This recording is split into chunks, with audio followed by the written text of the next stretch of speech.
उस लोकप्रिय नेता अरविंद केजरीवाल से इतने डरे हुए, इतने भयभीत हैं कि उनका एक ही मकसद है, कुछ भी हो जाए इस सरकार को चलने नहीं देना है।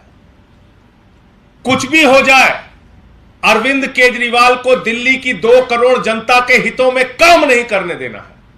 कुछ भी हो जाए, दिल्ली के बच्चों की पढ़ाई नहीं होनी चाहिए, मोहल्ला क्लिनिक नहीं बनना चाहिए, बुजुर्गों की तीर्थ यात्रा नहीं होनी चाहिए, बिजली फ्री नहीं मिलनी चाहिए, शिक्षा मुफ्त में नहीं मिलनी चाहिए, इलाज मुफ्त नहीं मिलना चाहिए, घर घर राशन नहीं पहुंचना चाहिए। कुछ भी हो जाए, इन सारे कामों को रोकना है। क्योंकि दिल्ली की जनता ने यह अपराध कैसे कर दिया कि अपने बेटे को 90% सीट देकर मुख्यमंत्री बना दिया। इसको रोकना है। और कैसे रोका जा रहा है? 8 साल की लंबी लड़ाई चलती है। माननीय सर्वोच्च न्यायालय की संविधान पीठ का फैसला आता है। 5 जजों का, सर्वोच्च न्यायालय के 5 न्यायाधीशों का फैसला आता है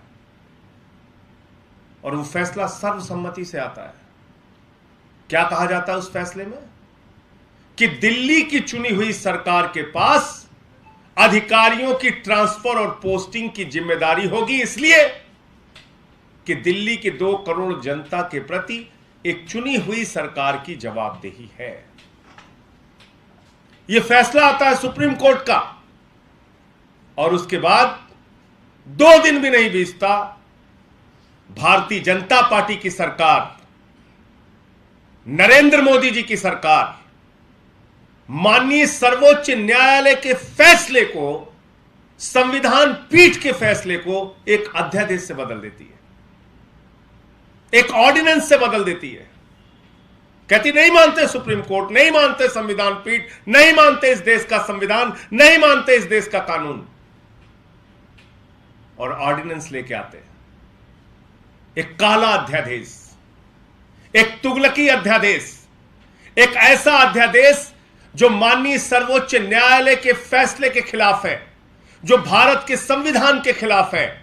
और ये सवाल सिर्फ अरविंद केजरीवाल जी का नहीं है, यह सवाल सिर्फ आम आदमी पार्टी का नहीं है, यह सवाल है भारत के महान लोकतंत्र का, यह सवाल है दुनिया के सबसे बड़े लोकतंत्र का, यह सवाल है बाबा साहब डॉक्टर भीमराव अंबेडकर के द्वारा लिखे गए संविधान का कि वो संविधान बचेगा या नहीं बचेगा। यह सवाल है देश की सर्वोच्च न्यायालय का कि उस न्यायालय की प्रतिष्ठा, उसके अधिकार और उसके आदेश बचेंगे या नहीं बचेंगे। यह तो आपातकाल की स्थिति है जब न्यायालय का फैसला आप पलट दे रहे हैं। यह तो आपातकाल की स्थिति है कि जो आप चाह रहे कर रहे हैं। ऐसी तानाशाही, ऐसी बददिमागी, आप कल्पना कीजिए जब इस सर्वोच्च न्यायालय का फैसला आया, दिल्ली के मुख्यमंत्री ने कहा प्रधानमंत्री को एक पिता की भूमिका में होनी चाहिए, प्रधानमंत्री को एक अभिभावक की, एक पिता की भूमिका में होना चाहिए और सभी राज्य सरकारों को समान दृष्टि से देखते हुए उनके अधिकार देने चाहिए।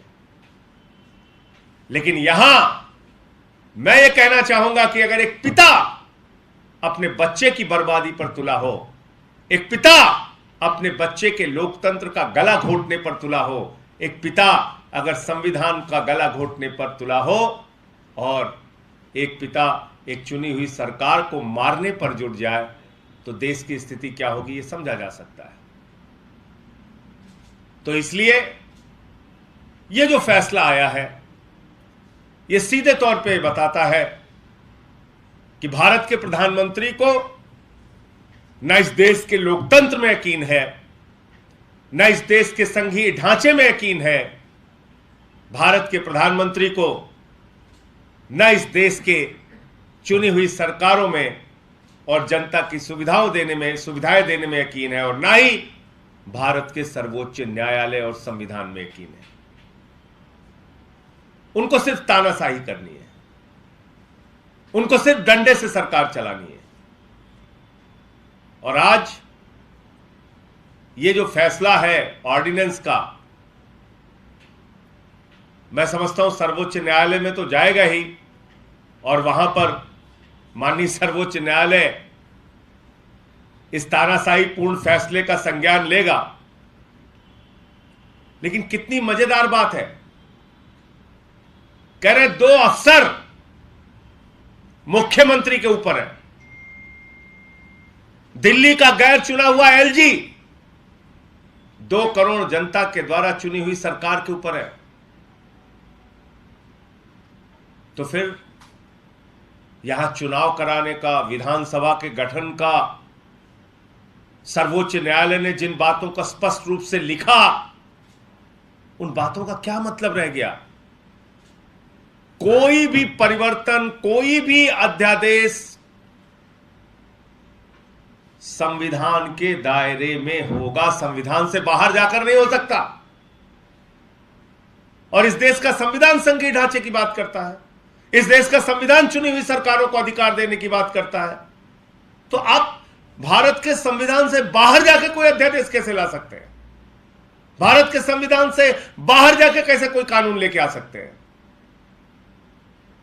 तो इसलिए इस बात को पूरा देश देख रहा है कि आज एक ऐसा नेता जो दिल्ली में दिन रात लोगों की सेवा करना चाहता, काम करना चाहता है, एक ऐसा नेता जो आपकी जिंदगी में, आपके बच्चों की जिंदगी में बदलाव लाना चाहता है, बुजुर्गों की सेवा करना चाहता है। आप सोचिए, एक संवेदनशीलता का उदाहरण कि एक मुख्यमंत्री ने एक वीडियो देखा जिसमें महिलाओं के लिए बस नहीं रोकी जा रही थी, उस कंडक्टर के खिलाफ 2 मिनट के अंदर कार्रवाई करते हैं। यही नहीं चाहते मोदी जी, चाहते हैं नहीं, वो महिलाएं तो परेशान रहनी ही चाहिए क्योंकि उन्होंने केजरीवाल को चुना है। ये बुजुर्ग तो परेशान रहना ही चाहिए। इनको कैसे तीर्थ यात्रा मिल रही है, इनको कैसे बुढ़ापे की पेंशन मिल रही है, कैसे विधवा पेंशन मिल रही है, इनको तो परेशान रहना ही चाहिए क्योंकि इन्होंने केजरीवाल जी को चुना है। कैसे गरीब आदमी का बच्चा इतने अच्छे अच्छे स्कूल में पढ़ रहा है? बताओ, मोदी जी के रहते ये संभव है? कैसे उन बच्चों के मां बाप ने केजरीवाल जी को चुन लिया? कैसे गरीब के घर में रोशनी आ रही है, 300 यूनिट बिजली फ्री मिल रही है? ये अगर ऐसी धारणा भारत के प्रधानमंत्री की होगी, ऐसी धारणा भारतीय जनता पार्टी की होगी, तो मैं इस देश के लोगों से कहना चाहता हूं, आप भी जरा सोचिए इन लोगों के बारे में, जरा ध्यान दीजिए। कैसे लोग बैठ गए हैं, कैसी घृणित और नफरत की मानसिकता के लोग इस देश की सत्ता को चला रहे हैं। जरा गंभीरता से आप लोग 1 मिनट लगा के सोचिए, क्या ऐसे लोगों के हाथ में देश सुरक्षित है जो आपके बच्चों का भविष्य बर्बाद करने पर तुले हैं, जो आपके मोहल्ला क्लिनिक और घर घर के राशन की योजना रोकने पर तुले हुए हैं, जो दिल्ली के 2 करोड़ लोगों का काम रोकने पर तुले हुए हैं, जो भारत के संविधान को पलटने पर तुले हुए हैं, जो भारत के सर्वोच्च न्यायालय की प्रतिष्ठा को खत्म करने पर तुले हुए हैं। ये सवाल सिर्फ अरविंद केजरीवाल का नहीं है, भारत के महान लोकतंत्र और बाबा साहब डॉक्टर भीमराव अंबेडकर के द्वारा लिखे गए संविधान का है। और मैं समझता हूं कि जब ये मामला फिर से सर्वोच्च न्यायालय के सामने जाएगा तो निश्चित रूप से माननीय सर्वोच्च न्यायालय इन बातों का संज्ञान लेगा। मुझे इतनी बात कहनी थी। आपका कोई प्रश्न? आप लोग सीधे सुप्रीम कोर्ट का रुख करेंगे? सरकार जो है वो सुप्रीम कोर्ट का रुख करेंगे? उस पर सरकार फैसला लेगी और मुख्यमंत्री जी फैसला लेंगे कि उसमें क्या उनको करना है।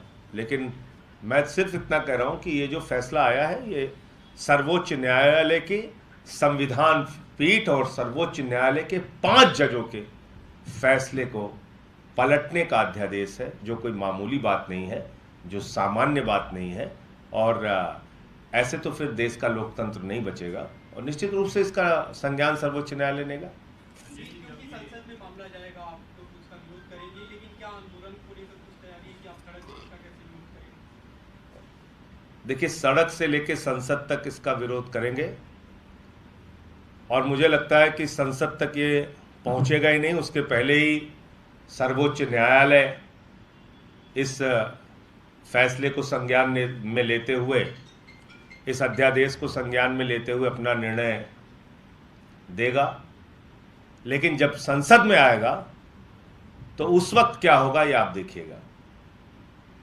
मैं समझता हूं कि संपूर्ण विपक्ष भारतीय जनता पार्टी को छोड़कर इस मामले में दिल्ली सरकार के साथ और केजरीवाल जी के साथ और दिल्ली की जनता के साथ खड़ा होगा, ऐसा मैं मानता हूं और ऐसी मैं उम्मीद करता हूं। लेकिन संजय जी, जब ये फैसला आया था सुप्रीम कोर्ट का, तभी से बीजेपी के नेता ये कहने लगे थे कि इसको लेकर कानून लाया जा सकता है।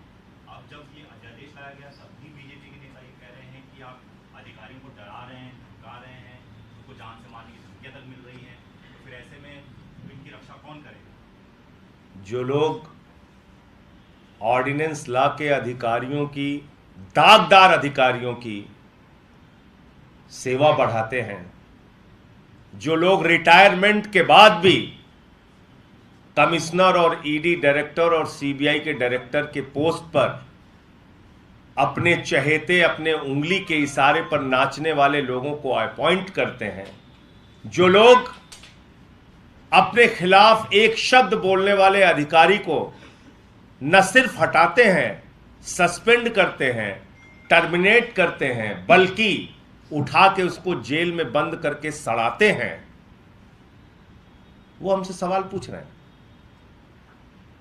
अरे हमने तो जो सर्वोच्च न्यायालय ने अधिकार दिया उसका पालन हम कर रहे थे, और सर्वोच्च न्यायालय ने कहा कि देश संघीय ढांचे से चलेगा, लोकतंत्र से चलेगा, चुनी हुई सरकार से चलेगा, संविधान के दायरे से चलेगा। तो जब हमको ट्रांसफर पोस्टिंग का अधिकार सर्वोच्च न्यायालय की 5 जजों की संविधान पीठ ने दिया, तो उस पर हम अगर कोई ट्रांसफर पोस्टिंग कर रहे हैं, एक दो ट्रांसफर पोस्टिंग, उस पर खड़े होकर चिल्ला रहे हो, मतलब तानाशाही की पराकाष्ठा है, और क्या कहेंगे इसको। संजय जी, कल एक फैसला और आया, आरबीआई ने कहा कि 2000 का जो नोट है उसको चलन से हटा दिया जाएगा। इसको बड़ा क्रांति माना गया था 2016 में।